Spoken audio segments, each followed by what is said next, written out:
Hi everyone, I'm here to do part 2 of my April book haul.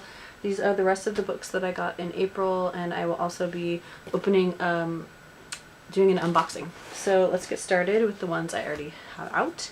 I have Star-Crossed and Goddess by Josephine Angelini. These are books 2 and 3 in the name of the series. Oh no, I guess not. Maybe it's book 1. Dreamless 1 and 2. It says they're star-crossed novels. Maybe this is 1 and...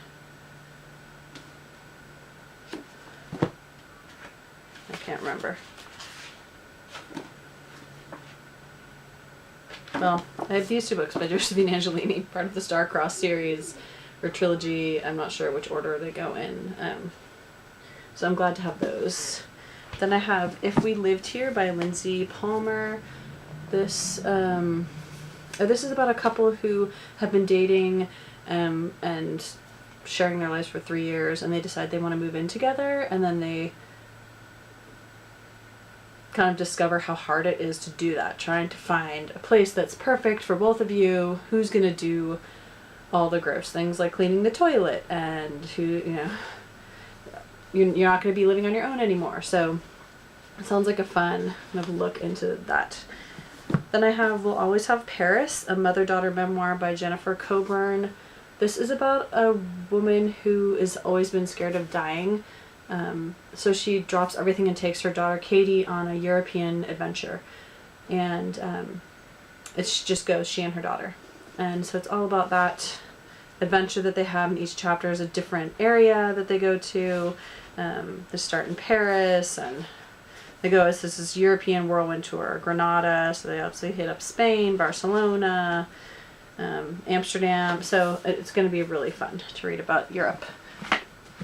Then I have 10 Beach Road by Wendy Wax. This is a beach novel, chick lit beach novel, so this should be a good. On the brink of ruin, 3 very different women discover themselves where they least expect at 10 Beach Road. So fun summer book. Then I have Sweet Reckoning by Wendy Higgins.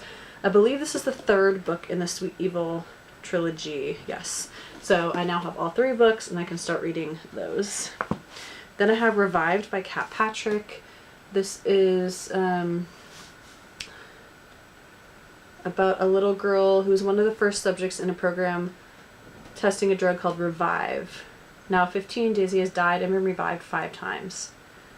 So this should be really interesting. I have other books by Kat Patrick. I haven't read any yet, but this should be a good, sounds like an interesting story. Then I have Summer House with Swimming Pool by Herman Koch, I'm not really sure. This book came from Amazon. Actually, I believe is water damaged, so I'm gonna try and get a different one.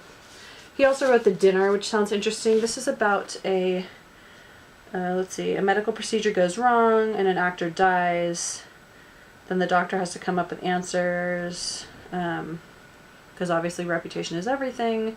And I guess as they said, it all started the previous summer. So it would be an interesting dark book. Then I have The Goldfinch by Donna Tartt. I have been wanting to get this, and I did not want to get it in hardcover, so I just waited till it was out in paperback. But this should be, everybody's talked about how wonderful this book is, so I can't wait to get to that. Then I have Where They Found Her by Kimberly McCrae, not sure. Sounds dark. At the end of a long winter in well-to-do Ridgedale, New Jersey, the body of a newborn is found in the woods, fringing the campus of the town's prestigious university. No one knows the identity or how she came to be among the fallen leaves. So, dark story. Then I have Girl Underwater by Claire Kells. This one is about a 19-year-old who loves the water, swimming lessons, captained the local team. Now she's a sophomore on her university's nationally ranked team. And then the plane she's on, I think, goes down when she's going home for Thanksgiving. The plane goes down in in a mountain lake in the Colorado Rockies. She's one of only 5 survivors, which include 3 little boys and Colin Shea, who happens to be her teammate. So that should be interesting too. Then I have Every 15 Minutes by Lisa Scottoline. A lot of books by her, which I don't think I've read any. It's about, let's see, Dr. Eric Parrish, psychiatrist. He's been unknowingly targeted by a sociopath. He's already separated from his wife, trying to be a single dad. His practice faces a new challenge in the form of a troubled teenage boy who harbors an obsessive crush on a girl. Because of secrets that the boy divulges in his therapy sessions, Eric grows concerned for the girl's safety and finds himself embroiled in the dilemma that every psychiatrist dreads: whether to report a potentially dangerous patient to the authorities. So that'll be hard to read too, I'm sure. Then I have Don't Try to Find Me by Holly Brown. Let's see. Don't Try to Find Me. Though the message on the kitchen whiteboard is in 14-year-old Marley's handwriting, her mother Rachel knows there has to be some other explanation. Marley would never run away. Marley's quiet, innocent, sheltered, growing up in Northern California. So she's obviously going to live for her. Another dark book. Then I have About a Girl by Lindsay Kelk. I have a lot of books by her also, which I haven't read. So Tess Brooks has always been a girl with a plan, but when the plan goes belly up, she's forced to reconsider. So should be good too. And I have 2 books by Rochelle Mead, Silver Shadows and The Ruby Circle by Rochelle Mead, part of the Bloodline series. This is, I don't know which books these are though. I haven't read any of the Vampire Academy, and I haven't read any of these. I just seem to want to collect them, not because of the covers obviously, but I do want to read Vampire Academy and check it out. Hopefully I'll like it since I have every book. Then I have 30 Sunsets by Christine Hurley Dorizo. This is very, very short. Another summer book. This summer, everything changes. So, it's a story about secrets and personal traumas that shake a family to its core, and the healing that arises when hard truths emerge. So it should be really good. Yeah, it's really short, like less than 250 pages. So, then I have French Coast by Anita Hughes. Another book about Europe, which I love. I have her Lake Como, which I just got also. Takes place on the Côte d'Azur. Should be really, really beautiful. An adult book. Then I have Reborn by Jennifer Rush. This is part of the Altered Saga. I have the first 2 books, Altered and Erased, and now I have this one. I don't know how many books it's going to be, so I need to get to that series.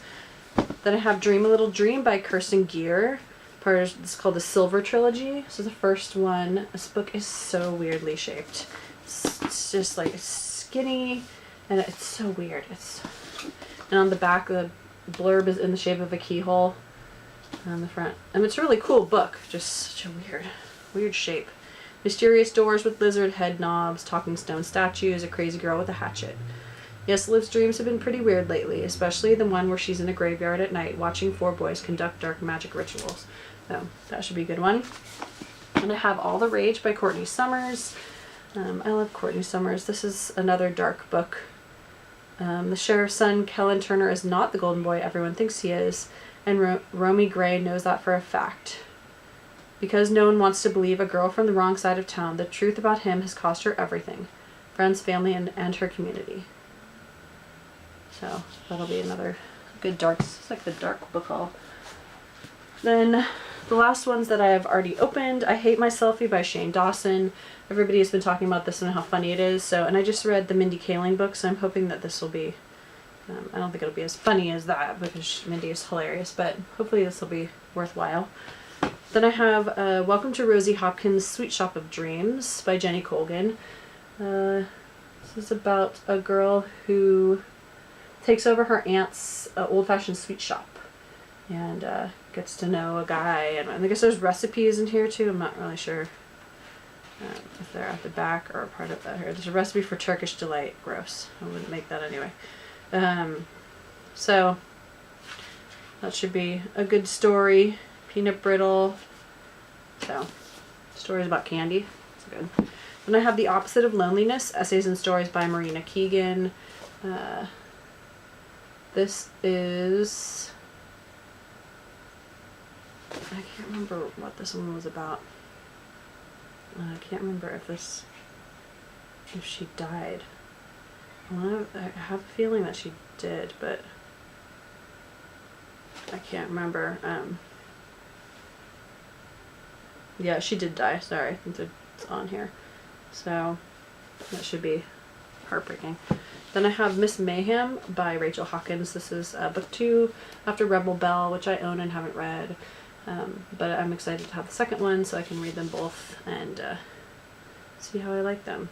Yeah, this cover is weird, but it's fine. Then I have Wishful Thinking by Cami Wyckoff. This one sounds so funny. This is about, let's see, when Jennifer Sharp, divorced mother of 2, is given an app that allows her to do just that. Oh, so what if you could be in 2 places at the same time? When Jennifer Sharp, divorced mother of 2, is given an app that allows her to do just that, she thinks she's found the antidote to her overscheduled life. But even miracles come at a price. So, I think she has like a really busy job and she's got her family and she wants to like be there for everyone, and this app allows her to kind of to do that. So then I have Shadow of the Mark by Lee Fallon. This is a sequel to Carrier of the Mark, which I haven't read, but I wanted to pick up the second one, so don't know what that's about yet. And then I have Destiny Rewritten by Catherine Fitzmaurice. This is a middle grade novel. It's about Emily Elizabeth Davis. Has been told for her entire life that her destiny is to become a poet, just like her famous namesake Emily Dickinson. So, shortly after discovering that it contains an important family secret, she loses the special volume of Emily Dickinson poetry that was given to her at birth. As Emily and her friends search for the lost book in used bookstores all across town, Emily's understanding of destiny begins to unravel and then rewrite itself in a marvelous new way. So, it sounds really cute. So, that's it for the ones I already opened. So, I have a box here from Book Outlet, and I'm going to open it. See what's in here. Never done it in unboxing before. Let's see. Paper, receipts, and a bookmark, $5 off. Great. So, let's see what we have in here.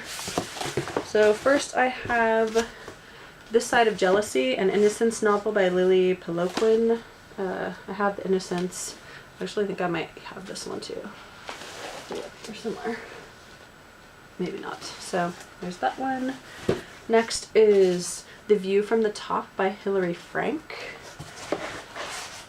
This is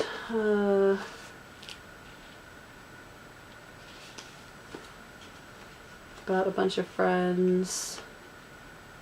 I'm not really sure. So I have that one. Next, I'm gonna have the Ivy Secrets, which I think I just hauled in the first part. I think this is the.